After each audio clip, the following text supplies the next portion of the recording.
Hello, and welcome to another session on our channel. Today, we're going to talk about a truth that could be a turning point in your life. A truth that writers like Napoleon Hill have only scratched the surface of, but that divine wisdom has already delivered to us millennia ago. If you're seeking real change, transformative discipline, and a life with more purpose and peace, you're in the right place. Before we dive in, I have a special request.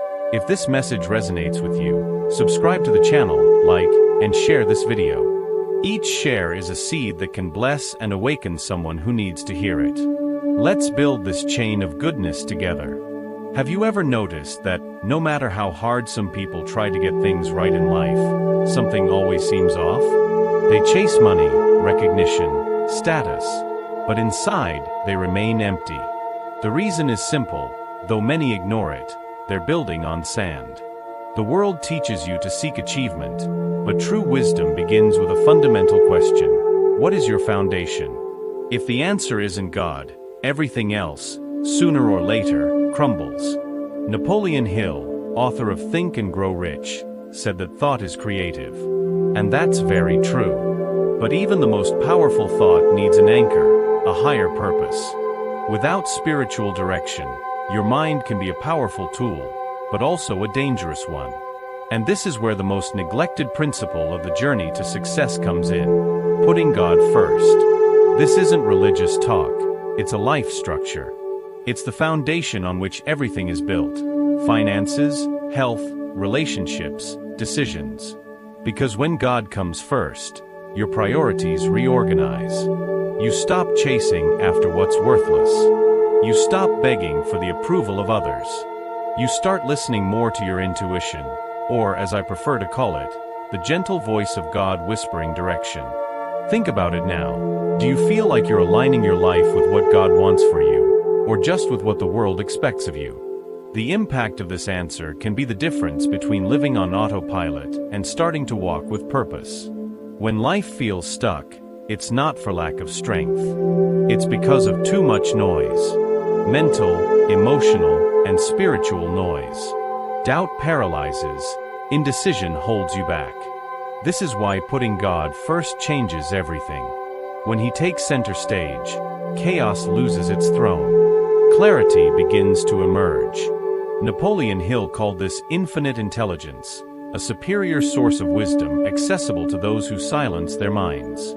The Bible already taught us this in Proverbs 3 verse 6. In all your ways acknowledge Him, and He will direct your paths. This is clarity. This is faith that goes hand in hand with action. But this clarity goes further. It affects who you let into your life. Napoleon Hill also said that you are the average of the 5 people you spend the most time with. And these people affect your mind, your energy, and your progress. When God comes first, you develop discernment. You begin to sense in your spirit what your eyes don't yet see. An uneasiness with certain friendships, the realization that a society isn't aligned with your values. Have you ever felt an inexplicable discomfort around someone and then realized it was God warning you? That's protection. Often, God will allow certain connections to break. It will hurt, but it's a pruning to free you from something that, in the future, would destroy you. Don't be alarmed by God's pruning. The door He closes protects you from a path that wasn't meant to be yours. So, how do you apply this?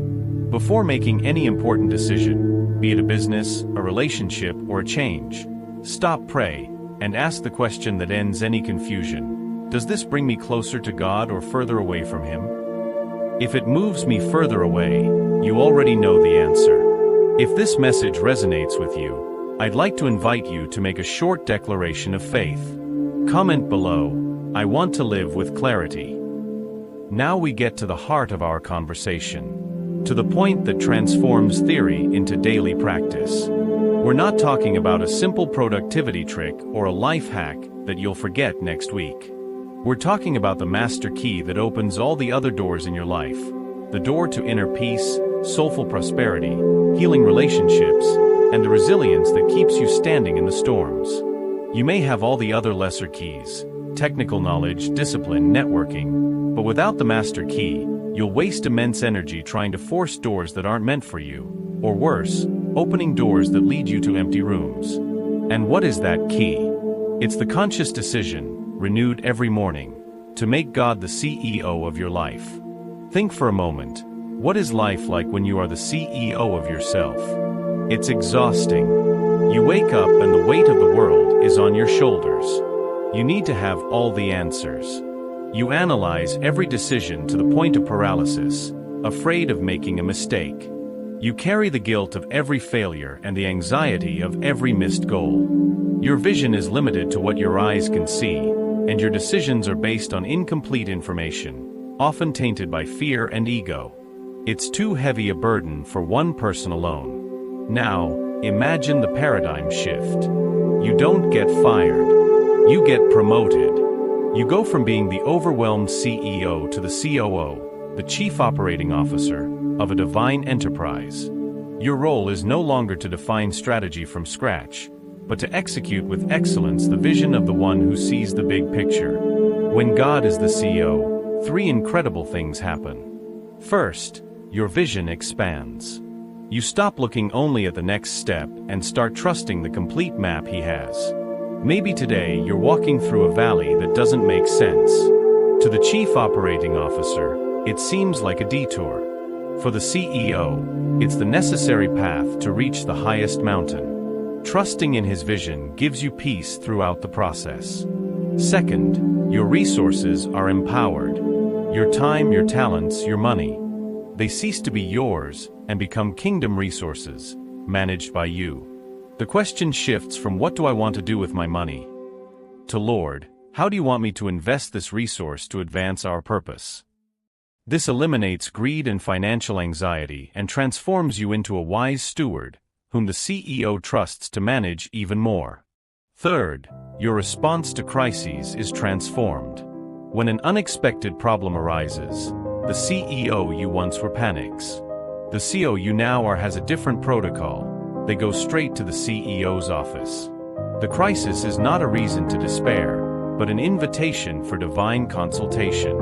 Prayer ceases to be a last resort and becomes the first strategic step. So, what does this COO's daily protocol look like? It begins with the morning briefing, as we've discussed. Before anything else, you introduce yourself. Good morning, Lord. I'm here for our daily alignment. What is the kingdom's agenda for me today? Where should I focus my energy to serve you and fulfill my purpose? Give me wisdom to execute the plan. But it doesn't stop there. Throughout the day, you practice micro-check-ins. Before a tense meeting, a difficult conversation, or making an investment, you pause for 10 seconds.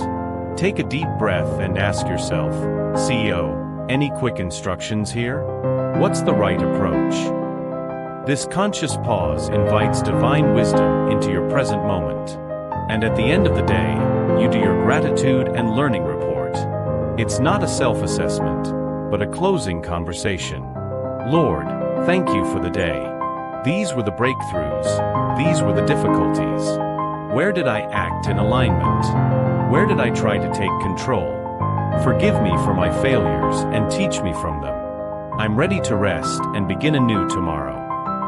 Napoleon Hill spoke of the power of the mastermind, the alliance of two or more minds working in perfect harmony. Imagine, then, forming a mastermind alliance with a mind that created the universe. There is no more powerful partnership. When you live by this protocol, life ceases to be a burden and becomes a mission. The prosperity you build has a soul, because each achievement is a testament to your CEO's good management.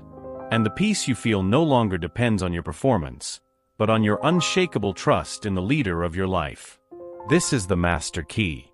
It's not about doing more, it's about being aligned with the owner of all. True wealth is not what you accumulate in the world, but in whom you anchor yourself to navigate the world. The peace that surpasses all understanding is not in having all the answers, but in trusting the one who is the answer.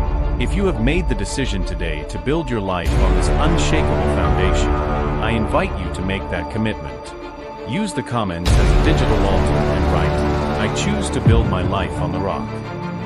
May this declaration be the starting point for a new phase of strength and purpose for you. And if you wish to continue this journey of spiritual empowerment, click the subscribe button now and activate the bell so we can walk together. Don't forget to leave a like, which is your digital amen, helping this message heal others. Remember, your life is a sacred building. Choose your foundation wisely. Be at peace, and we'll see you at our next meeting.